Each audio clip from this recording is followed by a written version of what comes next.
Lately, I've been trying to get my magnesium levels up in my body, make sure I have enough magnesium for the muscle recovery and the skeleton. And I looked it up, and it says online that the required daily amount for a male around my age is 420 milligrams a day.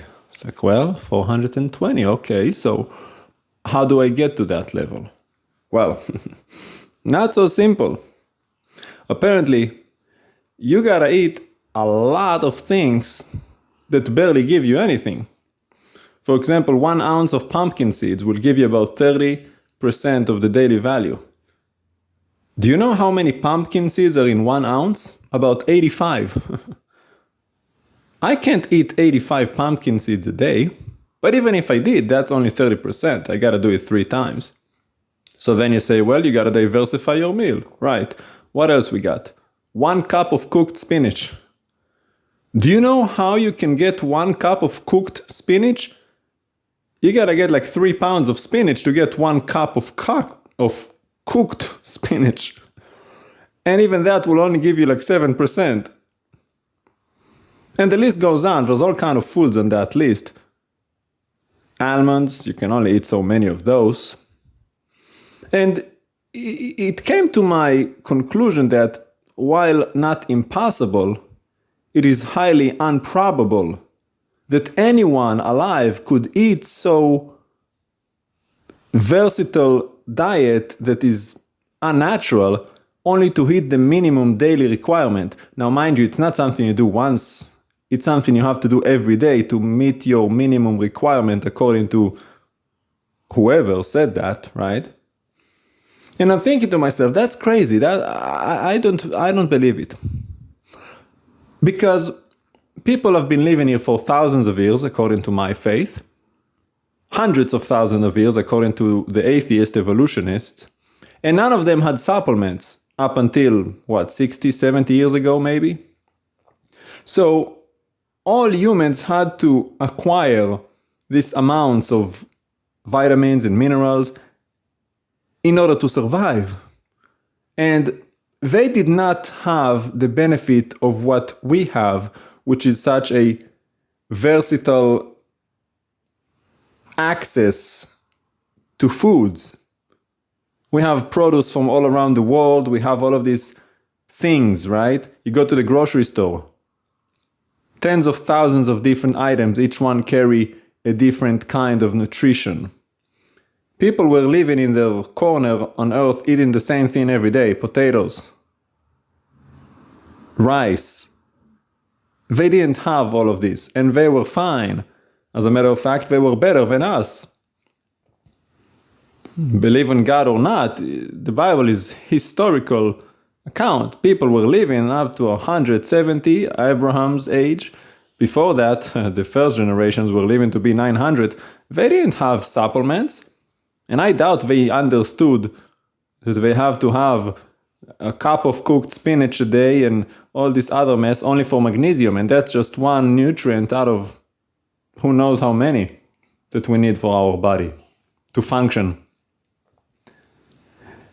But the question that comes to mind again is this research even legit? Is it valid? There are many questions you have to ask yourself before you believe anything you read on the internet. And it doesn't matter how many times it appears and on how many websites, because after all it takes is one, and everybody else just copy-paste what he said. So just because you read it on 1,500 websites, doesn't mean it has 1,500 separate researchers that did the experiment and crisscrossed and examined to make sure there's no errors in it. Somebody put it up and everybody else just copied. So again, it comes back to the question on the validity. First of, who's behind the research?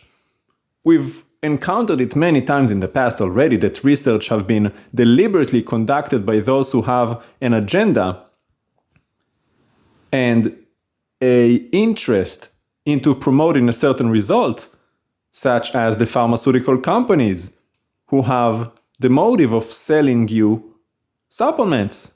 Like, well, here's what you need now. You can get it from food, allegedly, but we can give it to you in a pill form. Make sure you get your nutrients every day. For only $19.99 a month, you can get this most amazing pill. Well, hello, this is not sci-fi, this has already been done. Remember how they started promoting cigarettes? Telling you that cigarettes are good for you? That's how it started. In every movie, they paid actresses and actors to smoke cigarettes. All kind of things that they have been promoting. Who's behind the research? 9 out of 10 dentists recommend this product. Well, that means that 9 out of 10, well, what does that even mean? Who are the 9? Who are the 10?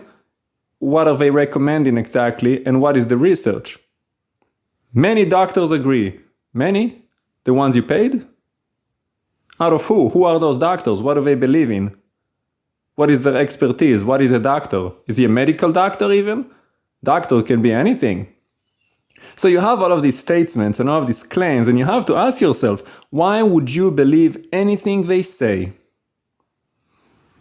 And that's only, again, talking about if it is a deliberate lie, which is highly possible. After all, they do lie to you about the big things of life. Go on Google, type how old is the universe. They'll tell you 13.8 billion years ago. That's a bunch of lies. And science, by the way, proves it wrong. Simple things, right? Like internal heat in planets in the solar system. Like Jupiter and Saturn and Neptune that are so further away from the sun. After billions of years, they should have no internal heat because they actually put out more heat than they get in from the sun.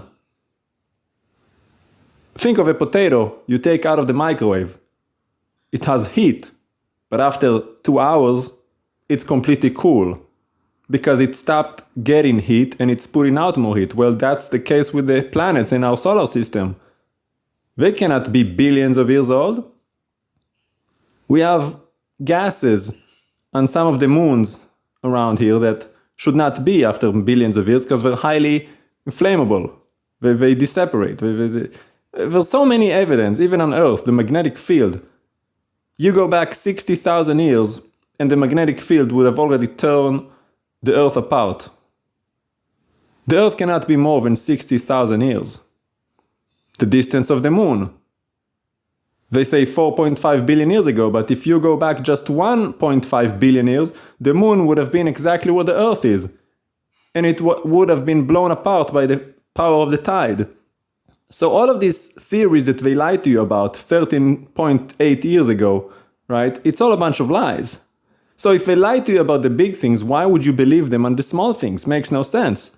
Whether deliberate or not, they obviously have proven they have no common sense and they do not have the truth. Because the catch is, when you're doing any kind of science, it only takes one variable to get everything wrong. But it takes all of the variables to get it right. The magnesium, I don't know, maybe they got one thing wrong. Maybe something in the evidence, in the circumstances were wrong. I mean, how do you even test something like that? Have you seen the experiment? Have you been able to replicate it and prove that this is the result every time? Observational science is all about replication. Can I do what you did and get the same result that you did?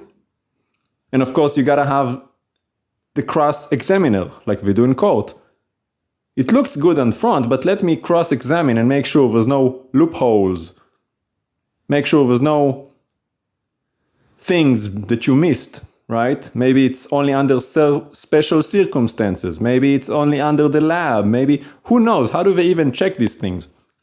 How do you find out what is the minimum daily of any nutrient? Have you seen the experiment? I haven't. So there are so many things that can go wrong that I would say you have zero reasons to believe anything that you read online that is said by man or machine.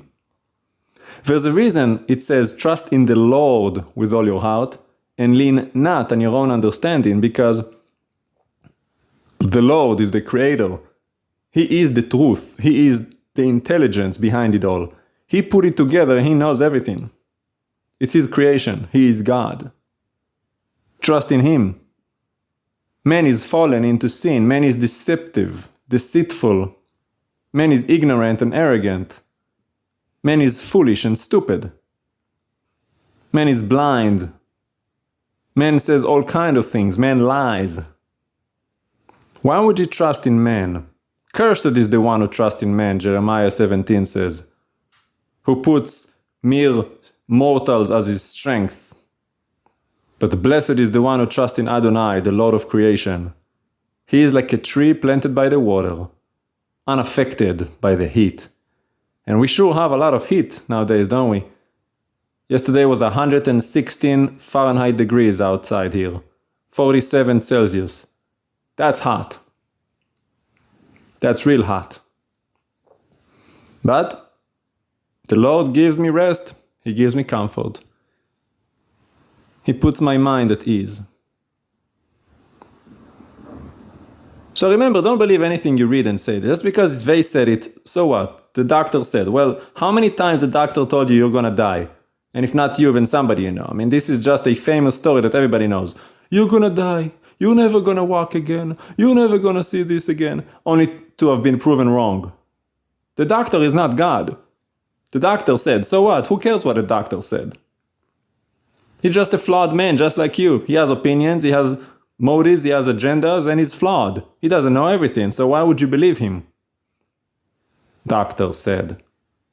Thousands of years people have been living here on this earth without all of these nonsense supplements and science-made artificial foods.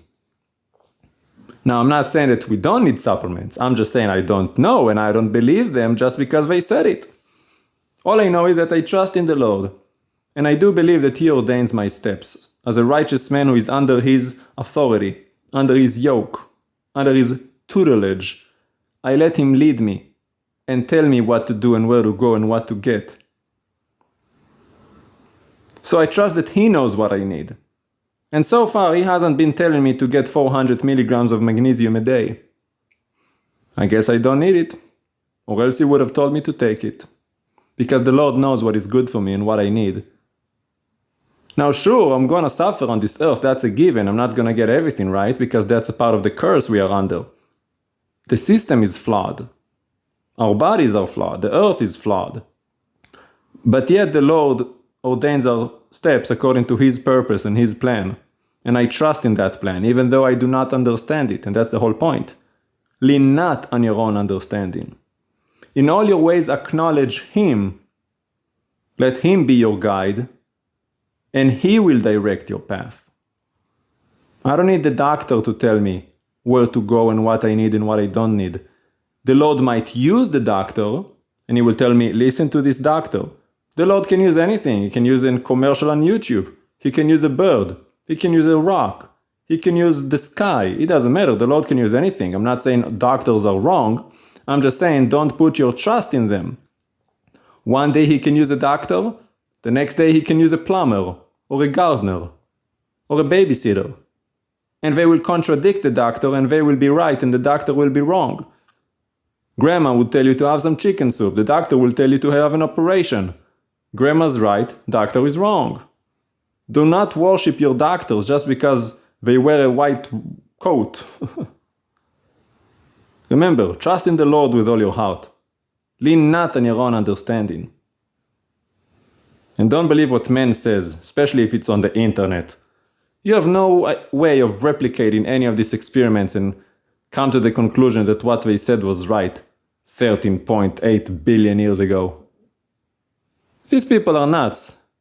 And more than that, ask them about the origin of life. They'll tell you we've evolved out of some primordial soup of chemicals. They're crazy. And if you believe them, that's on you. I'm gonna trust in the Lord.